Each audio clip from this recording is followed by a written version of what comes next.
think that's okay. Okay, guys, welcome. I'll give it a minute for people to pop in. I hope you're all well. This is a little bit of an impromptu live. I had a little bit of time and decided to go live to share with you all a little bit about my Salem trip. I went to Salem last Saturday, not yesterday, Saturday, August 30th, and I had a really great time. I did mention it on one of my other lives that I did, and I said that I might share some stuff with it. Let me just make sure the sound is okay. I have music in the living room going, but I'm wondering if I should go shut that off because I don't want to get copyright flagged. Let me just test my sound.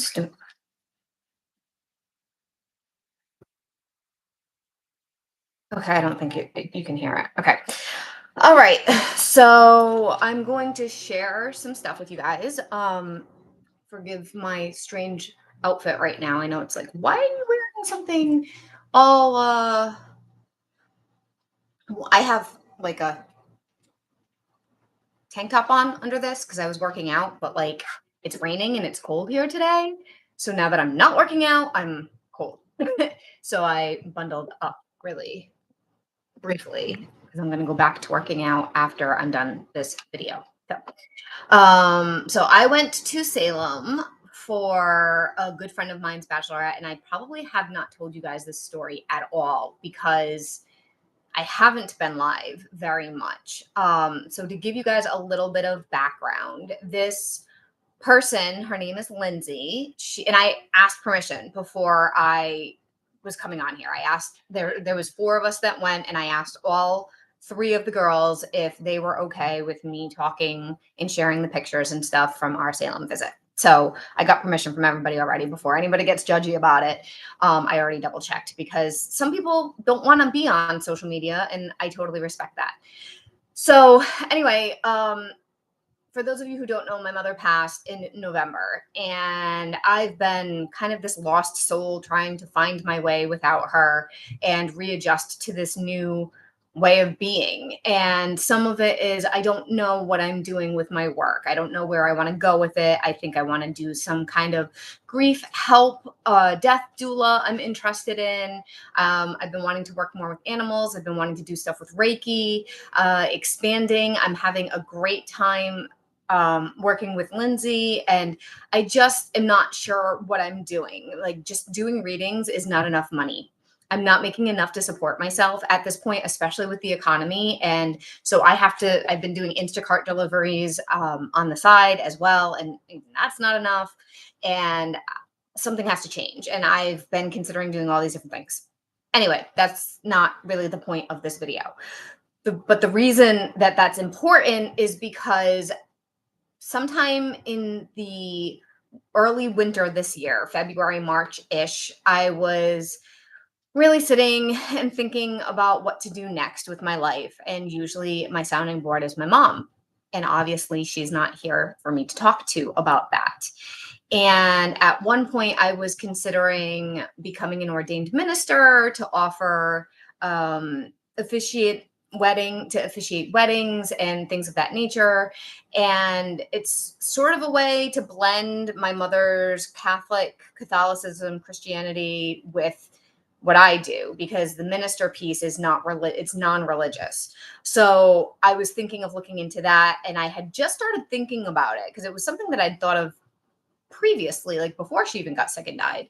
And I thought it might be a good way to honor her in my way without compromising my beliefs, my thoughts, my feelings about anything religious. And my friend Lindsay, reached out to me right around that time and had asked me if I knew anybody who did hand fasting. Now, I want to show you guys what hand fasting is. I'm going to explain it a little bit before I really show you a quick video of it. Hand fasting is a pagan witchcraft, Celtic type of ceremony that is ancient. It's really, really old. I honestly don't even know how old it is. And it is something that Celtic people did, pagans did back in the day, especially when they couldn't afford rings, to marry. And there was different approaches. Like one of them was you'd only do it for a year. It was like a trial run. But Lindsay's fiance is Irish and he has Celtic roots, and he's very, very in touch with that ancestry. And he wanted a hand fasting ritual in his wedding, which is amazing. So she reached out to me knowing that I was like this witchy person and wanted to know if I knew anybody who offered those ceremonies. And I was like, I don't, but I can look into it. There's a few different witchcraft stores in the area that I could see if they offer that. And then I was like, it's kind of funny. I've been thinking about becoming an ordained minister to do weddings, but I wasn't sure. And like it just kind of snowballed from there. Immediately she was like, oh my God, yes. So this girl, Lindsay, I have known her. I was trying to remember how long I've known her. I met her when I was in ninth grade in chorus. I took chorus all 4 years of high school. It was a really big thing in my school. Chorus was a really fun activity. It was a class you took every single day in school. You had concerts 4 times a year. You went on a trip every single year with chorus. Like there was a lot of stuff that went on with chorus, and it wasn't just oh well, we just went to class and we sang. No, no, no. Like there was a lot. It was a big community. So, and I met her in that. And we became really close friends. We were the two weird witchy Scorpio girls that were into stuff. And that's just kind of how we bonded. So that's where that friendship comes from. And one of the things there is whenever we would go on trips. So we went to New York. I went to New York twice. She was a year older than me. So she graduated the year before I was in my senior year. My senior year, I went to New York again. But we went to New York, we went to Toronto, and we went to Disney. We stayed overnight for a weekend in Toronto, and we stayed for a week in Disney. So we were really good friends. What happened? We just lost touch. It wasn't one of those things that there was some big fallout. Like life happens when you grow up and you grow apart and you get into being a grown up, and just stuff happens and you don't stay in touch. That's literally the only reason why we weren't speaking. So I was really excited to help her, and I became an ordained minister. So now I can officiate weddings anywhere, and that is going to be a service I am going to be offering. Prices will be different depending on if it's local or if I have to travel. Travel would have to be covered. But it is something that I am going to be offering as one of my services going forward for people. And I will travel wherever. If you're going to cover the travel expenses, I'll come to you. Not a problem. So anyway, because this is actually, it's been really fun with this experience of going through learning about like what needs to be said in the process of the wedding to make it official and legal and all the things, and like really making it theirs. So I met with them last night actually, but this story isn't about me meeting with them about the wedding. This story is about my trip to Salem. So I'm officiating the wedding that's coming up, and the bachelorette party was last weekend, and she wanted it to be in Salem. And now we're all in our 40s. Nobody is a young 20-year-old getting trashed, being reckless. Like we're all old. We're not old, but we're not young either, right? Like when you hear bachelorette party, most people get married in their 20s and 30s. So this is like an older woman's bachelorette party, which was perfect. And I love Salem. And I just was like, yes. So her and her two bridesmaids ended up spending the night there. They invited me to spend the night. I couldn't because of Tonks. For those of you who don't know, Tonks is my cat. She is 16. She is the unofficial mascot of my business, but she is my child, and she has a lot of medical needs, and she's been having a lot of challenging things that I need to be here for. Especially like I can't be going overnight. I have to give her medicine at night before bedtime, and then again in the morning when we get up. And I don't have anybody that she would allow to give her that medication. Like she loves my brother. She wouldn't let him do it. So I have to be here to do it. And I also just really, truly couldn't afford to stay overnight in Salem. Salem is a touristy area. As witchy as it is, it's still very touristy. So stuff is expensive there. And I also couldn't afford to. So there was a couple of different reasons why I chose not to spend the night there. But where I'm located in Rhode Island, for those of you who don't know, I am like more towards the middle bottom part of Rhode Island, southern part of Rhode Island, and Salem is like up past Boston. So it's actually from my house, it's a 2-hour drive from my house, and that's far for me. I don't The farthest I usually drive in one day is to the Cape, to my grandmother's place, and it's like an hour and 15 minutes. So I very, very rarely will go that far without spending the night. So I was a little bit anxious about traveling to that, but I was so excited that it didn't really matter. And we had planned to meet up at around 3 in the afternoon there in Salem. And one of the girls put together like an itinerary. So there was certain stores that we were going to go check out and shop at. And then we went to Satanic Temple, which is what probably the majority of what I'm going to talk about here. And then we went back to the hotel and got like changed and hung out for a little bit. And then we went to dinner. I had more fun than I've had probably since mom got sick last year. And I can't remember the last time I've had this much fun. I laughed until I cried. And when I didn't drink, I was 100% sober because I knew I was going to drive, but also I really haven't been drinking. When I do drink, it gives me headaches and bad anxiety, and it's really just not worth the side effects that come from it. Although I love to drink and I miss it, it's just physically just not worth it. It's not worth the consequences that I end up having to deal with after the fact. So I didn't drink, and I had told them that I wasn't going to, and they were totally fine with that. Again, we're not in our 20s like crazy girls trying to get trashed and have a great time, have a reckless time. So the first store we went to, actually, what was I going to show you guys? Oh, I already lost my train of thought. I was going to show you a video. Oh, hand fasting. Okay, hold on one second. Let me find the hand fasting video that she sent me. Let's see if I can share it with you all. She sent me a hand fasting video of how they want to do it, and it's very short. It's like barely 2 minutes.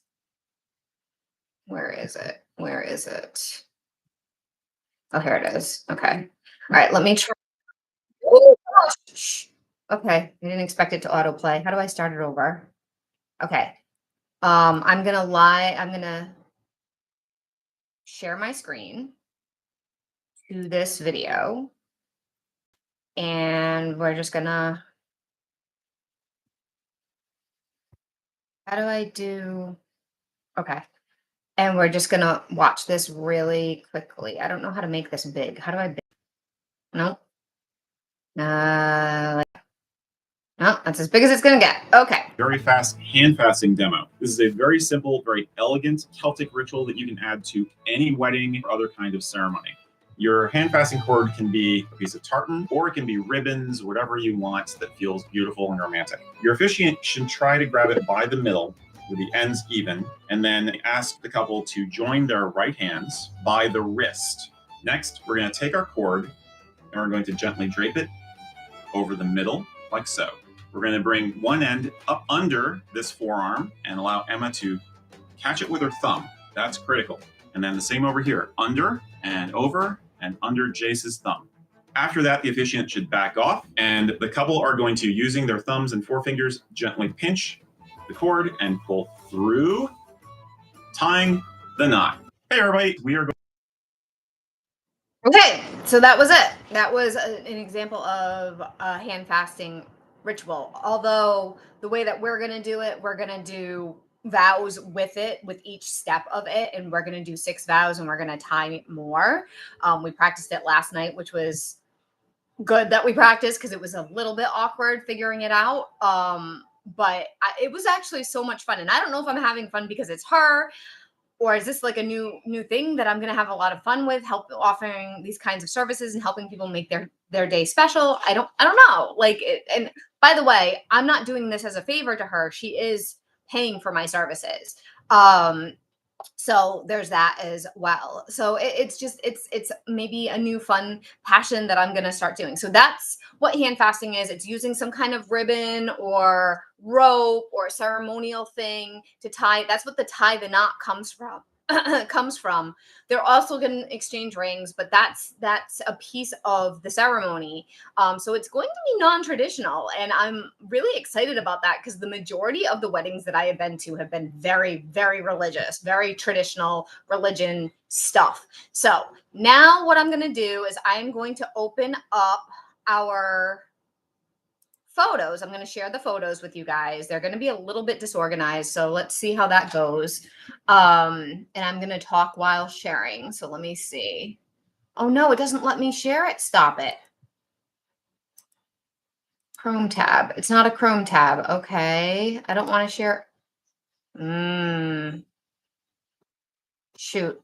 I haven't done this with photos before. Is it going to let me? Oh, maybe if I share my entire screen. Share entire screen. Okay. Whoa. Oh, that's bad. Okay, hold on. Let's see if that's better. Okay, that's better. Oh my God, that was crazy. Can you hear me okay? Let's see. Yep, my sound is still good. Okay. All right. So we are gonna go. I'm gonna go through the photos for you guys. Oh shoot, I closed my screen so now I can't see myself. Okay. So bear with me because I have never done it this way before. But first, as I said, we went shopping. So this was the first place we went. It was called I'm gonna open this up. Maximize. There we go. So this place was called Die with Your Boots On. Lindsay follows them on TikTok, and it's all like witchy garb and clothing, and it's actually it's a really coolly decorated. It's if you've ever been to Salem, Salem is, yes, very touristy. So there's certain stores that you go in and they all are, it starts to look the same. This one was definitely unique.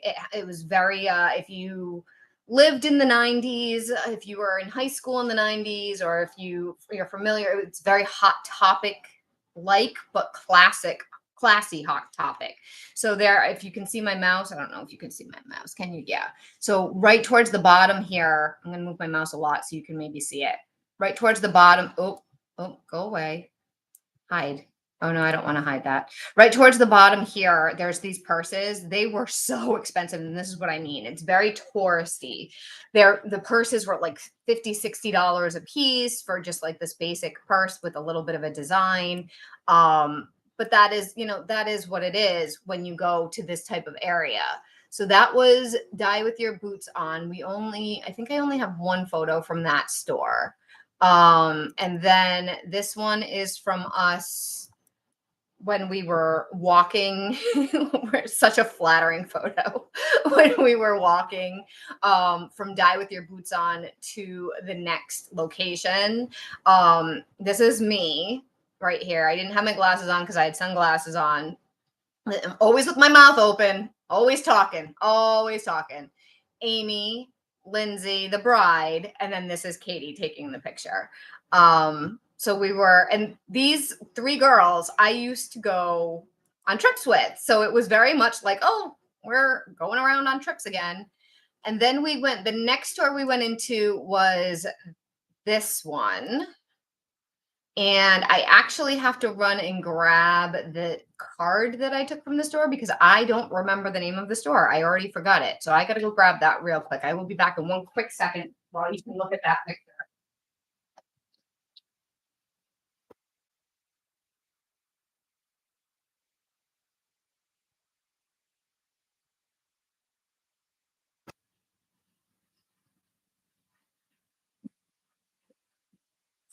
Okay. So that store is called Hive and Forge. I'll show you the card after. I think they might have their website is hiveandforge.com. I'd never been in this one before, and it was so cool. Like when you first walk in, it's all handmade soaps, and all the soaps have properties to them and certain smells, and you can't see it from this angle, but there's herbs over here, and the farther you go back, like there's also ointments and salves and lotions and stuff right here where this person is. I don't know who this person is. Sorry, forgive me. And the farther you get back, there's a whole area of crystals, and then there's all sorts of like pins and jewelry and oracle decks. When you get really far in back, like the store goes way back. And so the next photo is this is I want to say it was oh shoot, I'm not sure if it's onyx or obsidian. I can't remember. This was a carved raven, and it was on the crystals table. And this was Lindsay ended up getting it because it was a really cool thing. And I have a funny story to tell you about oh, that's the next store. Hold on. Let me stop sharing for a second and come back to you guys. Let's see how that goes. Okay. So here is the card. Hive and Forge, Craft and Curative Collective, hiveandforge.com. If you're interested, they probably have things that you can buy online. And then they also had, and I've shared this with you guys in one of my other trips, Shining Moon Studios, Tarot and Witchy Shit. That's where I've gotten some of my stickers that I've put on my laptop before. I have a really cool Empress sticker, and I think I have a Strength one, something from that.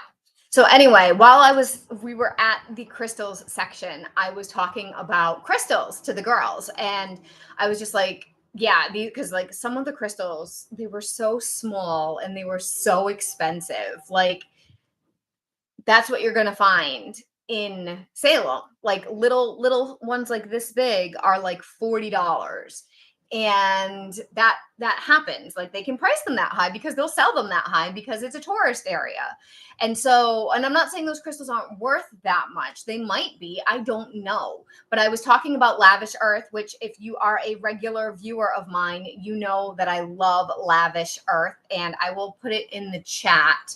I don't know if I saved the chat. Lavishearth.com is the company. They're based out of Portland, Maine, and they sell crystals, but they're very high quality. You can buy them on their website. They send them out to you, and they are extremely reasonably priced. I've gotten some gorgeous crystals from them. In fact, I think I have one right here. Yeah. This is Chrysocolla, I think. A girlfriend, look how big it is. Like, this is big. A girlfriend bought this for me for my birthday one year. I want to say it's Chrysocolla. And it was like maybe $40, which is insane. $40 usually will get you a small one in Salem. So this is a really beautiful crystal. I'm not selling this. It's polished and it has a base, and it's kind of like this oblong one. So anyway, I was talking to them. This is a really kind of unique story because I didn't bring money with the intention to shop unless if I saw something that I really wanted. And I was eyeing those soaps. Like, I was kind of like, oh, I could do so much with these soaps. But we were also on a schedule and a time crunch. So we weren't going to stay in the stores for very long. And I didn't go in there with a purpose or a goal looking for anything specific. So I wasn't like, oh, I got to get these soaps. I definitely want to go back. The reason why I got the card is because I wanted to remember them and I wanted to go back. It was just a random store that we walked into. It wasn't one that was on the list of planned stores to go into. So I really wanted to be able to keep their thing to remember. So when I go back to Salem, eventually I can go back in there. Hopefully they're still in business. I'm not sure why. I've never been in there before. Maybe they're newer because the last time I went was in 2021. Or maybe I just didn't see them. I don't know.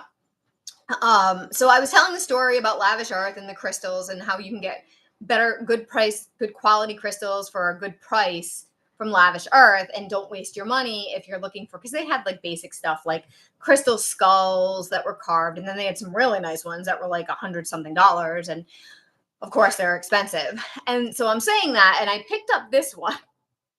I ended up buying this one. So I picked up this one. I don't know if the lighting, if you can tell. Oh, yeah, there we go. You can see it a little bit, right?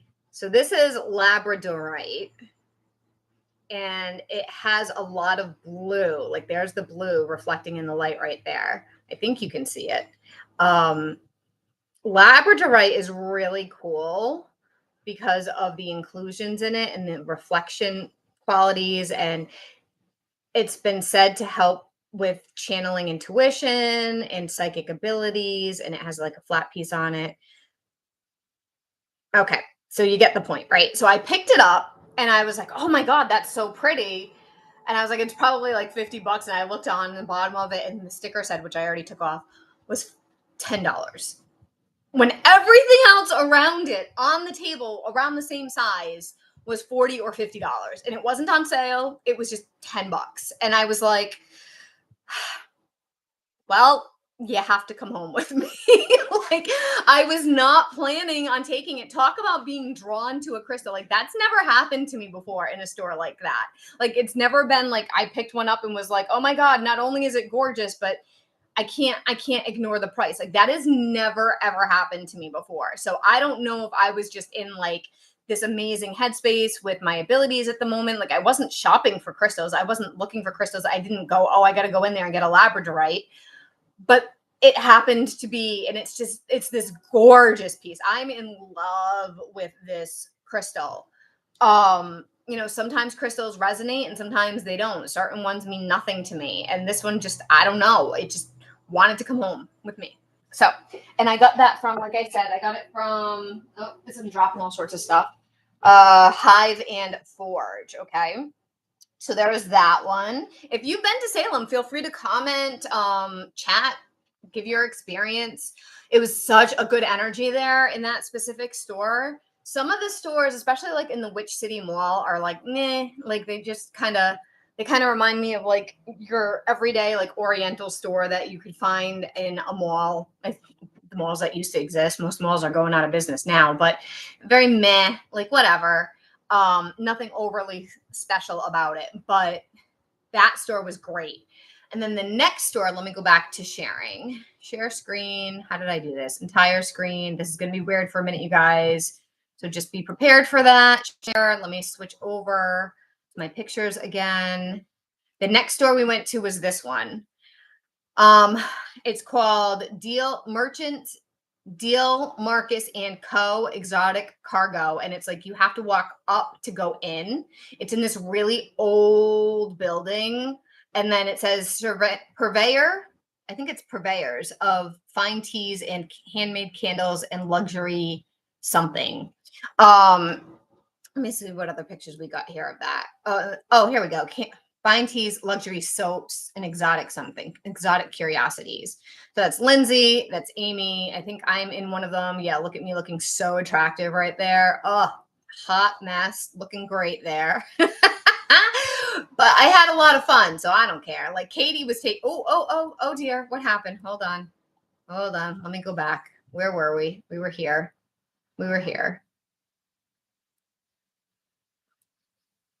All right. Katie was taking the pictures. So yeah, I look real. I walked around with this big backpack. They didn't really bring backpacks. I had a backpack because I was like, I need my water bottles, and if I'm gonna buy stuff, I gotta put it in something. And I'm old and I need my sneakers. And I was an old lady. Like the last time I went to Salem, it was like the middle of November. So I had on boots and a jacket, and like this was like a totally different vibe than it was the last time I went. And it was just fun. It was so low key. So then after we went into, and I'm sorry, I don't have any pictures inside of that store. This Deal Marcus and Company. It was very small. It was very old fashioned. It had like the old wooden floors in it. It had a lot of tea, loose leaf tea. And I was so interested in a lot of it. I will definitely be back to them at some point. I almost bought, they had this really cute little tea ball for loose leaf tea that you put the tea in the ball and then it goes in your tea and you steep it. And on the charm on it was a planchette for a Ouija board, but it was like almost 20 bucks. And I was like, I could probably just find that on Amazon somewhere, or maybe I could even make one my own. I don't know. So I didn't end up getting it, but it was really cool. So, and then after this store was when we headed over to the Satanic Temple. And that one I really want to share with you all. So I have a ton of photos from the Satanic Temple. I think it started here. Some of them are doubles. I'm going to try not to double up stuff. A lot of the photos of me are not Like I took this one, you can tell because it says Mel's divination here. A lot of the photos of me are not particularly flattering. Oh boy.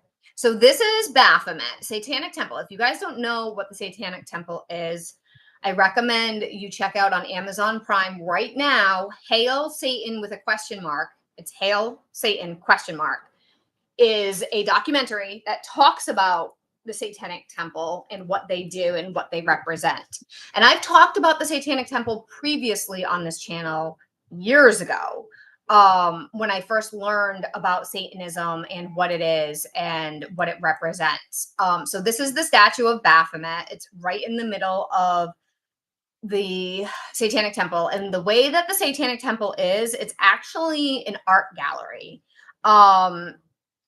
So you're going to see a lot of really cool, like you can see like there's something over here that's in a frame. That is art that was done.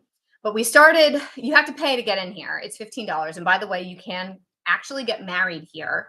Lindsay didn't know and is so bummed out that she found out after the fact, like, because her wedding is in 2 weeks and everything's already paid for. So she can't change it to this now. But the whole point of the Satanic Temple, and I did take a picture of what they stand for. So we'll talk about that. This is me being awkward because I don't know what the hell to do with myself because I'm so short. Like they were like, oh, climb on top of him. I'm 4'11" and I'm thick. So I'm awkward as hell. And I'm like, this is as high up as I got. Being awkward, I don't care. I'm sharing it with you guys. It's fine, whatever. So people were climbing on him. I really couldn't. This is what I wanted to share with you guys, the fundamental tenets. So unfortunately, it's blurry. I couldn't get a really great, sorry for the zoomies. Hold on. Can I zoom in a little bit here? Okay. So this is the tenets of the actual Satanic Temple. It's their mission. So I didn't get the whole thing in the picture. The mission of the Satanic Temple is to encourage benevolence and empathy among all people. In addition, we embrace practical common sense and justice. That's the main mission approach. And then it says this was encased in glass, which is why there's a weird reflection. The 7 fundamental tenets: 1 should strive to act with compassion and empathy towards all creatures in accordance with reason. The struggle for justice is an ongoing and necessary pursuit that should prevail over laws and institutions. One's body is inviolable. I don't know how to say that right, but it's violated, inviolable, subject to one's own will alone. Basically, it's ours and only ours. The freedom of others should be respected, including the freedom to offend, to willfully and unjustly encroach upon the freedoms of another is to forego your own. Beliefs should conform to our best scientific understanding of the world. We should take care never to distort scientific facts to fit our beliefs. People are fallible. If we make a mistake, we should do our best to rectify it and resolve any harm that may have been caused.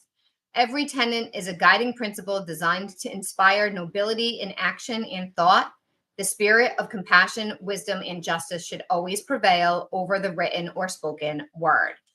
And that's their main approach to, that's where their Satanism beliefs are, their philosophy.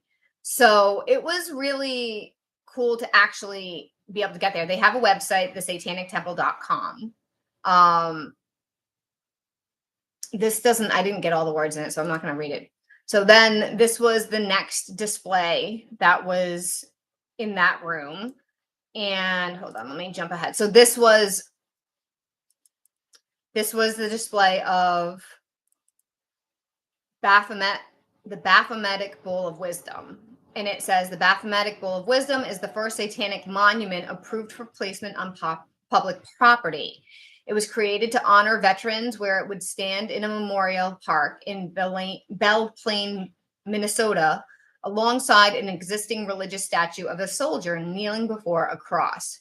Due to objections raised by some townsfolk and outside Christian organizations, the city revoked their public forum just days prior to planned installation. In addition to preventing the placement of our statue, this ruling meant that the existing Belle Plaine Veterans Club statue had to be removed. The Baphometic Bowl of Wisdom was designed by Chris Andres, who described it as an allusion to the cube of perfection of a master mason as a symbol of humanistic perfection through curiosity and reason. Andres explains the 4 pentagrams recall 4 comers of the earth. They remind viewers of soldiers' sacrifices. The empty helmet is now a Baphometic bowl of wisdom, a void, a protective vessel of the mind and intellect. Memories of the fallen can be psychically deposited. Physical notes, names, and fruit offering can be left in the monument. The monument produces an interaction. And then it says it in honor of Belle Plaine veterans who served to defend the United States and its Constitution. And then inside the helmet is all kinds of coins. Let me go back for a minute. And then there was this statue. I don't know what that statue was, but the entire purpose of the Satanic Temple and what they represent is equal opportunity of religion.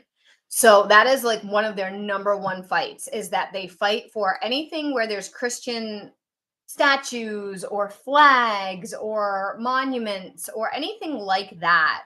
They push to also have the Satanic Temple being represented, because this is supposed to be a separation of church and state. Religion is not on public land, is not made by public property.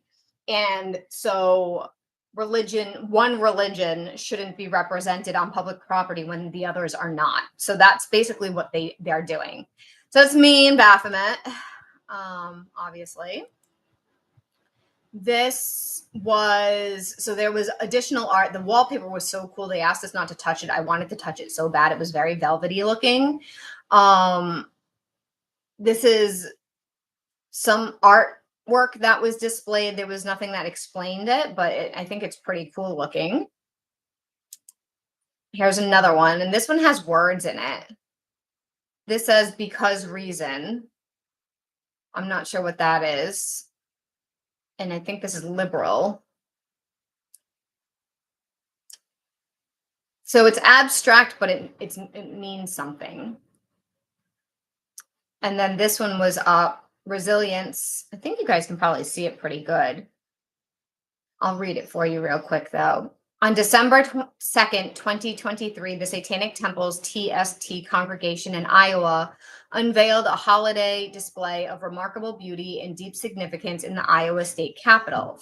Representing TST's 7 fundamental tenets, which we already read, you guys, the holiday display stood as a tribute to the rejection of arbitrary authority, recognizing fallibility, and inspiring nobility in thought and action, inviting viewers to reflect upon their own philosophy. This peaceful expression of religious pluralism was disrupted on December 14th, 2023, when Michael Cassidy, an aspiring theocratic influencers in quotes, vandalized the display. This criminal act starkly contrasted the exhibit's message of enlightenment and was a clear assault on the fundamental principles of freedom upheld by the Constitution.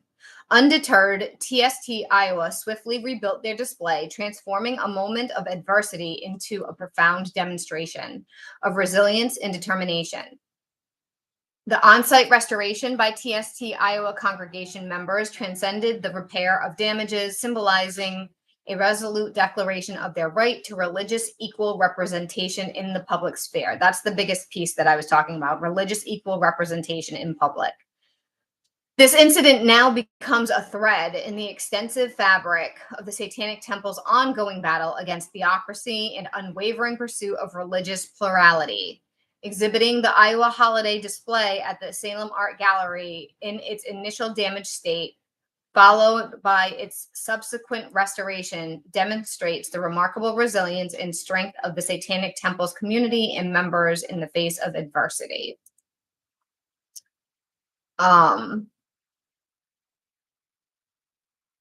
I stand at the gateway of worlds. Here I am. I straddle the bridge. I await. I do not wait. I'm not quite sure what that means, but And then these were so creepy. These were paintings. And then upstairs, there was a library. This is Amy looking at something in the library. The library was so cool. Look at this. This is a space where you can stay. There's a really cool bench here. It has the Hail Satan poster here, but the books in here, they have all kinds of books. They have books that I've gone over on my channel with you guys. The Green Witch book.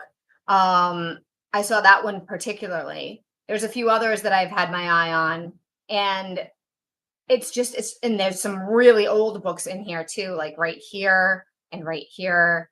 And they allow you to look at, they have the Memento Mori, which I thought was really cool. They allow you to look at whatever you want in this space to stay as long as you want and read whatever you want.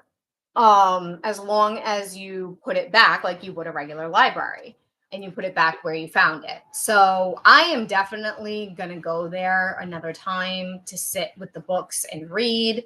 I think that's really awesome. And then one room over, they had this throne room, which is where they do the weddings, which was so cool.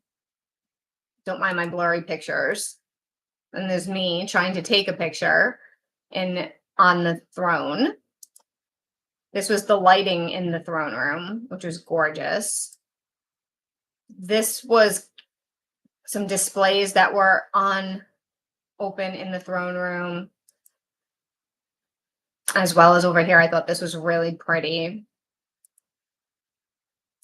And then there's these types of more displays. And they had like ring lights here too, because they would live stream from there.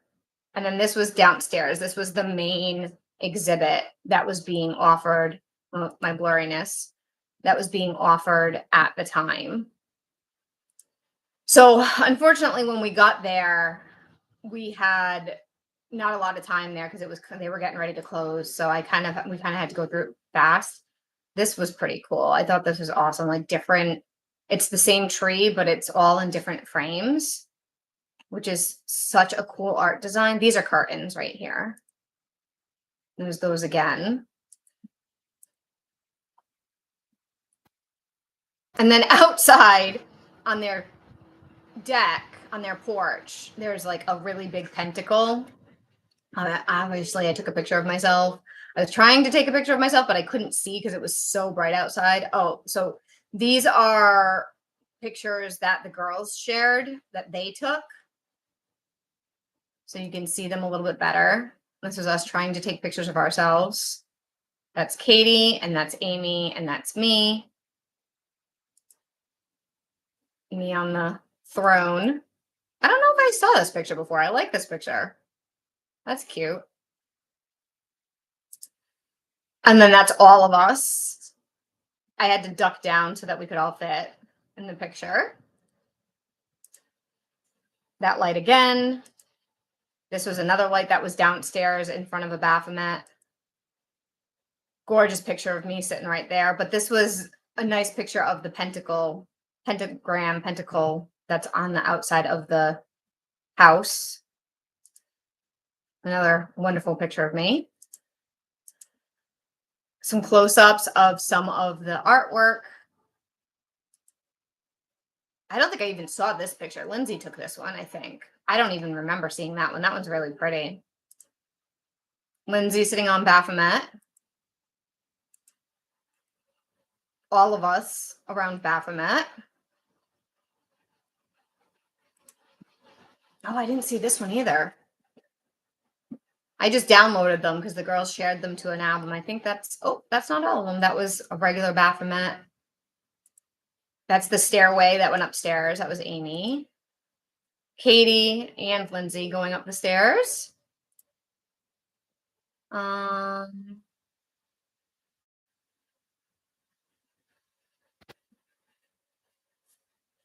This is about a skeleton sculpture. I think you guys can probably read it. Oh, this was in the library, which was pretty cool. It's a sculpture. I don't know what we're looking at there. Lindsay on the throne. Katie on the throne. You saw this picture from a different angle before, the three of us, Katie and Amy, and then the four of us sitting outside. We asked somebody to take that picture of us outside the temple. Same picture over and over and over. Okay, hold on. Let me go back. I think that might be, no, we have these pictures next to do. Okay. So this one was this was at the hotel. This was the wallpaper at the hotel, which was a really, really cool picture. The wallpaper was so cool. And then this was in the bedroom. It was 4 pictures of major arcana: temperance, lovers, world, and devil. I don't know why specifically those, but that was in the bedroom. And then this was in the suite part. Oh, there's a better picture of the wallpaper right there. You can see it better. Us watching Lindsay open champagne that she's never done before. Okay, so we hung out in the hotel for a while before we headed out to dinner, and then this was at the restaurant. There's not a ton of pictures at the restaurant. I think there might be a photo in here, a video in here too. So that's Lindsay and Katie. Lindsay trying to catch the food. Oh, there's the video. And it was funny because she missed it every time, and we were laughing because of it. And I said something about, I'm surprised it hasn't gone down your boobs yet.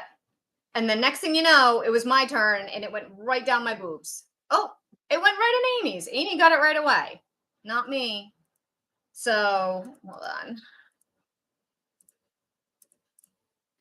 that all of them? No, I'm missing something. Oh, here we are. So this is right after Lindsay finally caught her food. And that was me and Amy. And that was right after when they gave Lindsay sake. And that was it. So I'm going to share it for a minute. Let's go back. So that's the whole story. We ended up having dinner. Dinner ended up going longer. We went to this place called Witch City Hibachi. It was all right. I mean, we had fun, but I got steak and chicken hibachi, and it was like $35, which is a lot.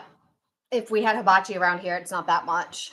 And the waiter wasn't very good, and he messed up our drinks. Like, I ordered a mocktail, and Lindsay ordered a cocktail, and he ended up giving Lindsay the mocktail at first, and then brought out the cocktail, and it was just kind of a little bit of a disaster. And it's a good thing that, like, we didn't do that because somebody is sober. It was just more, or like can't have alcohol because of an allergy or something. So that was a little bit of a disaster, but we still managed to have a lot of fun. I laughed really hard when I was trying to catch the food in my mouth because it just kept missing and bounced off my glasses. He was going way over my head. Like, it was just like such a disaster, but it was hilarious because I've been friends with these girls forever. So it wasn't one of those things like if that happened to me and I was with strangers, I would have been so uncomfortable and so embarrassed. And instead, I laughed until I cried because it was hilarious. So it was really a great time for me. It was really healing, actually, even though that's not what it was supposed to be about. To feel more like me, this girl that has gotten lost over the years from her mom being ill and losing her teaching job and all the things and just losing myself along the way. It was like I remembered who I was when I was with them, and it was a lot of fun. So that was my trip to Salem. I didn't buy that much. I bought this one little thing, and I did pay to get into the Satanic Temple, which is like $15 to get in. And that was it. It was a long drive. It took me about an hour and 50 minutes to get back home. And I think I left around 9. So by the time I got home, it was about 11. It was a really long day, and the cat did okay. I was really worried about leaving her for that long because she's been having some moments of being weird, and maybe I'll share that with you guys in a little while. Not in this video. This video was just about Salem. So that is my story of Salem. I absolutely want to go back. There's still so much I have not done there. And I was thinking about it and I was like, I kind of want to go back, like, I don't know, maybe in the spring, like when it's not super hot and it's not peak season. When I went in November, it was a bit of a disappointment because none of the stores had product. They had sold out and they didn't restock and from Halloween. So that's not good. And in Salem, you got to walk a lot. There's a lot of walking, outdoor walking, which is fine if the weather's okay. So I definitely want to go again. I'm hoping to maybe go for several days and get a lot more done, like stay up there. But I can't do that while I have Tonks. So I don't know. I'll probably have to wait until Tonks is, no longer with me. And I don't even want to think about that. So I'm going to go. This was fun. It was about an hour of a chat. I got to get back to work and go back to doing readings and making money. I do plan on coming on more often, so I hope to see you guys soon. Please comment if you're watching this later. I'd love to hear what you have to think, and I'll see you all later. Bye for now.